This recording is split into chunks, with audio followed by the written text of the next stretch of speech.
اچھا جی، بسم اللہ الرحمن الرحیم۔ ہم پچھلے سیشن میں جو ہے بات کر رہے تھے مصادر شریعت کی، تو اس ضمن میں ہماری بات پہنچی تھی کہ ہمارے بنیادی جو شریعت کے ماخذ و مصادر ہے وہ قرآن و سنت ہے، اور اس کے ساتھ ساتھ جو ہے وہ انسانی عقل کو بھی قیاس کی صورت میں مصدر کی حیثیت دی گئی ہے، اور اجتماعی رویے کو جو ہے وہ اجماع کی صورت میں قبول کیا گیا ہے کہ وہ ماخذ شریعت بنے۔ ساتھ ساتھ قیاس، استحسان، مسائل مرسلہ اور عرف اور استصحاب جو ہے وہ اسی میں شمار ہوتے ہیں۔ اب اس کے بعد ہم تفصیلاً ذکر کریں گے اجماع کو، جو کہ بطور ماخذ قانون یا ماخذ شریعت جو ہے وہ سمجھا جاتا ہے۔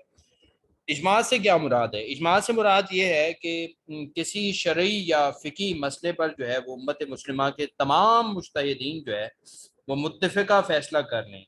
مثال کے طور پہ صحابہ کرام نے اتفاق کیا کہ زکوٰۃ کا جو منکر ہے، ٹھیک ہے، وہ دائرہ اسلام سے خارج ہے اور اس کے خلاف جہاد کی۔ یہ ظاہر ہے حضرت ابوبکر صدیق رضی اللہ عنہ کے دور میں جو معاملہ پیش آیا تھا کہ جن لوگوں نے زکوٰۃ دینے سے انکار کر دیا، اور اس پہ حضرت ابوبکر صدیق رضی اللہ عنہ نے بڑا سخت ایکشن لیا اور ان کے خلاف جو ہے وہ اعلان جہاد کیا۔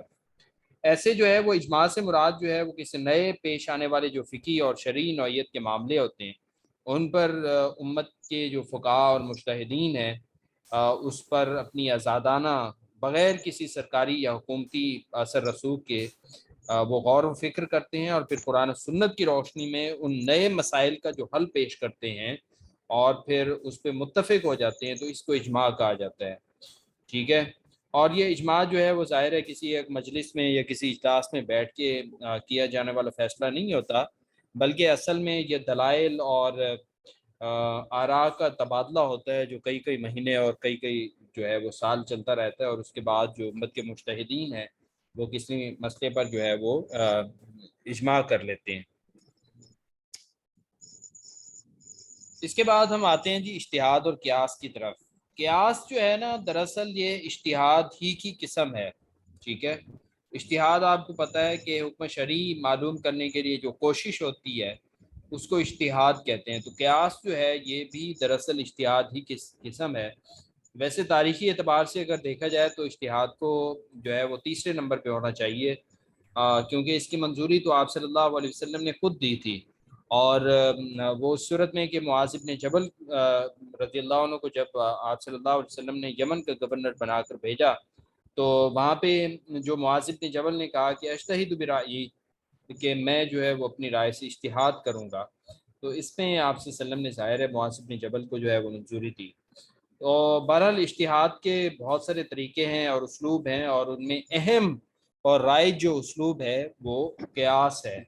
اب قیاس ہوتا کیا ہے؟ قیاس سے مراد جو ہے وہ کسی نامعلوم کو معلوم کے سامنے رکھ کر اس کی روشنی میں فیصلہ کرنا، یعنی آپ نے دیکھنا یہ ہوتا ہے کہ اصل حکم جو ہے اس میں پائی جانے والی علت کیا ہے، اور پھر اس علت کو کسی دوسرے نئے حکم پر جو ہے وہ منطبق کرنا، یہ قیاس ہے۔ مثال کے طور پہ شراب کی حرمت کی علت جو ہے معلوم کرنے سے پتہ چلا کہ اس میں نشہ ہے، ٹھیک ہے، اسی پر قیاس کرتے ہوئے باقی جو نشہ آور چیزیں ہیں ان کو بھی حرام قرار دے دیا گیا۔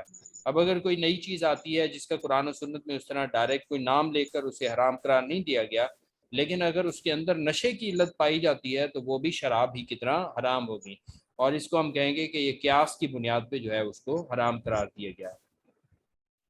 لیکن یہاں پہ ایک سمجھنے والی بات یہ ہے کہ یہ جو علماء اصول ہیں، جو فقہ کے علماء ہیں، ان کا جو قیاس تھا یہ یونانیوں کے قیاس سے جو ہے وہ مختلف تھا، ٹھیک ہے۔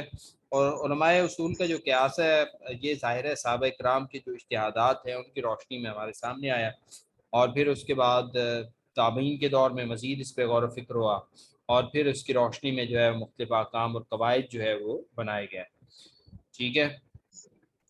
اب اس کے بعد قیاس جو ہے اس کے ارکان کا ہمیں پتہ ہونا چاہیے کہ اس کے کون سے ایلیمنٹس ہیں، ارکان کون سے۔ اس میں ایک ہے جی اصل، دوسری فرع ہے، پھر حکم ہے اور علت ہے۔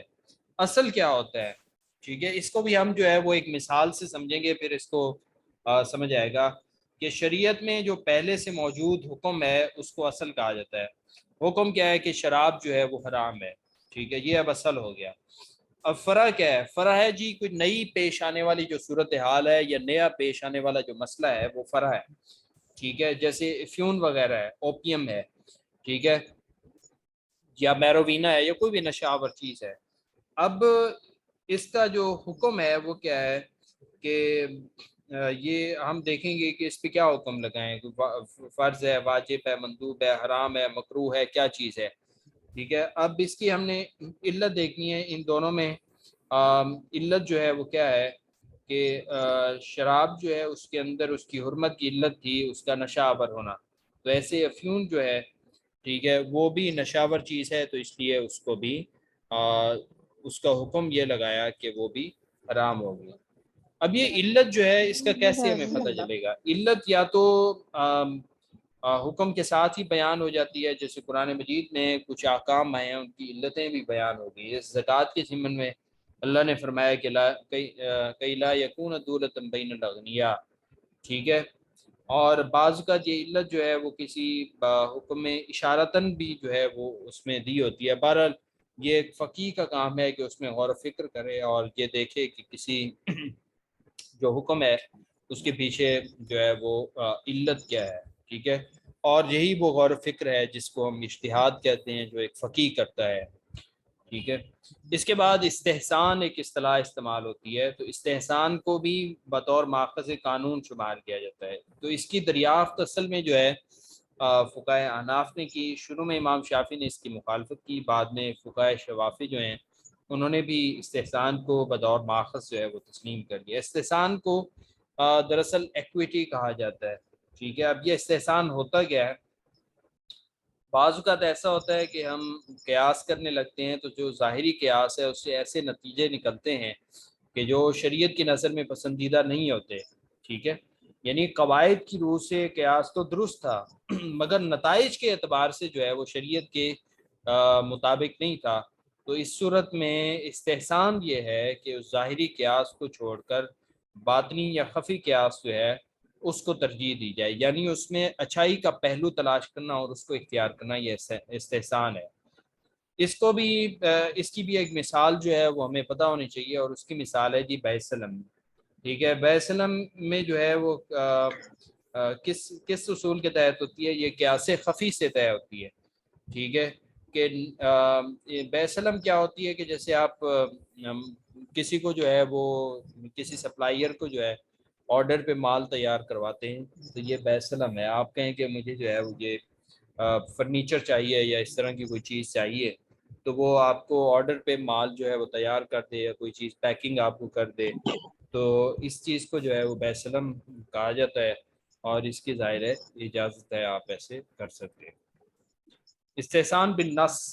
استحسان بالنص کا مطلب یہ ہے کہ جہاں پر نص شرعی نے خود ہی جو ہے وہ کسی عمومی اصول سے کسی چیز کو اس لیے مستثنیٰ کر دیا ہو کہ اس عمومی اصول کو اگر ہم اختیار کرتے تو اس کی وجہ سے کوئی قباحت پیدا ہونے کا خطرہ تھا یا امکان تھا. جیسے وہ فرمان ہے کہ لا تبع ما لیس عندک، کہ جو چیز تمہارے پاس نہیں ہے، یعنی اگر مبیع آپ کے پاس نہیں ہے تو پھر اس کی خرید و فروخت نہ کرو. تو اس سے جو ہے وہ بیع سلم کو مستثنیٰ کر دیا. یعنی جو ہم آرڈر پہ چیزیں بنواتے ہیں ظاہر ہے پہلے سے ان کا وجود نہیں ہوتا. ٹھیک ہے، تو وہ اس عمومی اصول سے تو منع تھی کہ آپ آرڈر پہ چیزیں نہیں بنا سکتے، لیکن بیع سلم جو کہ قیاس کے تحت جس کی گنجائش رکھی گئی اور جسے جائز قرار دیا گیا، تو اس لیے اس کو اس سے نکال دیا گیا. تو اس کو ہم کہتے ہیں استحسان بالنص، یعنی نص سے جو ہے وہ ایک اچھا پہلو جو ہے انہوں نے یہ نکالا کہ اس سے بیع سلم کو مستثنیٰ کر دیا. اس کے بعد ہے جی استحسان بالاجماع، یعنی مجتہدین نے کیا کیا ہو جی، ظاہری قیاس کو چھوڑ کر خفی قیاس جو ہے اس کو اختیار کر لیا ہو. مثال کے طور پہ بیع سلم پر قیاس کرتے ہوئے بیع استثناء کو جائز قرار دینا. استثناء یہی کوئی چیز بنوانا، ٹھیک ہے، کوئی فرنیچر ہے یا کوئی مشینری ہے، ٹھیک ہے، اس کو اگر آپ بنواتے ہیں، ٹھیک ہے، آرڈر پہ، تو وہ بھی جائز ہے. ایسی ایک قیاس ہے جسے ایسی جو استحسان کی ایک اور قسم ہے جسے استحسان قیاسی کہا جاتا ہے. تو قیاس خفی کو جو ہے وہ قیاس جلی پر ترجیح دینا، یہ استحسان قیاسی کہلاتا ہے. ایسے استحسان ضرورت ہے جو اضطراری حالت میں کوئی گنجائش پیدا جو کی جاتی ہے. استحسان عموم بلوہ ہے، اور یہ ایسی خامی یا کمزوری ہوتی ہے جس کو برداشت کر لینا چاہیے، ٹھیک ہے۔ اور استحسان ایک اور ہے جس کو ہم استحسان عرف و عادت کہتے ہیں، یعنی عام رواج کے پیش نظر جو ہے کسی ٹیکنیکل تقاضے کو نظر انداز کر دینا۔ اور استحسان حاجت جو ہے وہ کہتے ہیں عام ضرورت کا خیال رکھنا یا کسی فیصلے میں جو ہے وہ سختی نہ کرنا۔ بہرحال یہ استحسان جو ہے اس کے معنی کیا ہیں اور یہ کن کا پیش کردہ اصول ہے اور اس کی مختلف صورتیں کیا ہیں، اس کے بارے میں پتہ ہونا چاہیے۔ ظاہر ہے یہ بھی ایک ماخذ ہے فقہ کے یا شریعت کے طور پہ استعمال ہوتا ہے۔ ہاں جی، یہاں پہ ایک سوال کیا ہے جی، پریپریشن کے لیے صرف محاضرات فقہ پڑھ لیں؟